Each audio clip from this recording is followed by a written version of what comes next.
मालदीव के कुछ नेताओं ने भारत से पंगा तो ले लिया, मगर उन लोगों ने ऐसा करके अपने ही देश को फंसाने का काम किया। भारत में इस वक्त मालदीव के खिलाफ जमकर विरोध हो रहा। सोशल मीडिया पर बाइकॉट मालदीव ट्रेंड कर रहा। चीन के समर्थन में मालदीव इतना डूब गया कि वो कहीं न कहीं ये बात भी भूल गया कि भारत से भारी संख्या में टूरिस्ट मालदीव जाते हैं। साल 2018 में भारत से इतने ज्यादा सैलानी मालदीव पहुंचे थे कि भारत मालदीव में टूरिस्ट आगमन का 5वां सबसे बड़ा सोर्स था। लेकिन नई सरकार के घमंड और चीन के साथ ने मालदीव टूरिज्म की कमर तोड़ने का काम किया। पिछले कुछ साल के आंकड़े देखे जाएं तो साल 2018 में जब 14,84,274 पर्यटक वहां पहुंचे थे, तो उसमें से लगभग 6.1% यानी कि 90,474 से अधिक टूरिस्ट भारत से थे। हालांकि 2019 में भारत से मालदीव जाने वाले सैलानियों की संख्या 2018 की तुलना में बढ़कर लगभग दोगुनी हो गई थी।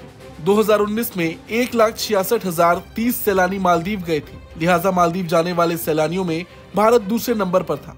महामारी से प्रभावित 2020 में भारत मालदीव के लिए सबसे बड़ा बाजार बनकर उभरा, जिसमें लगभग 63,000 भारतीयों ने मालदीव का टूर किया था।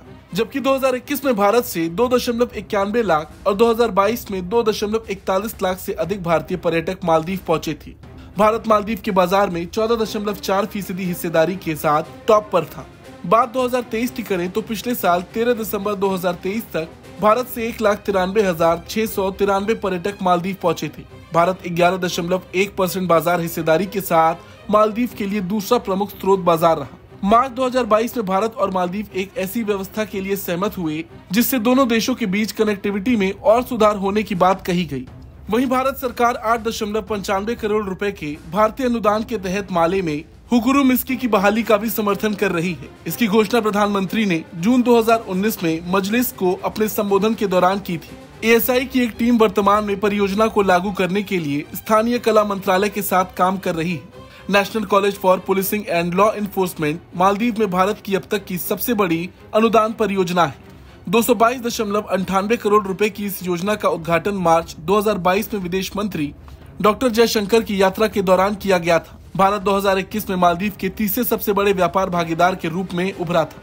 मालदीव से भारत मुख्य रूप से स्क्रैप धातुएं आयात करता है, जबकि भारत मालदीव को विभिन्न प्रकार के इंजीनियरिंग और औद्योगिक उत्पाद जैसे फार्मास्यूटिकल्स, रडार उपकरण, रॉक बोल्डर, सीमेंट निर्यात करता है।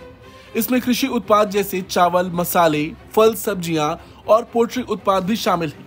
अब ये विवाद कैसे शुरू हुआ तो बताएं। पीएम मोदी हाल ही में लक्षद्वीप दौरे पर गए थे। वहां से लौटने के बाद उन्होंने लक्षद्वीप की तस्वीरें सोशल मीडिया पर शेयर की थी। साथ ही भारतीयों से अपील की थी कि वहां वो घूमने का प्लान करें।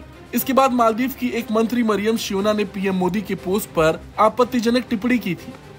भारत में इसका विरोध हुआ और सोशल मीडिया पर लोगों ने इसकी कड़ी निंदा की।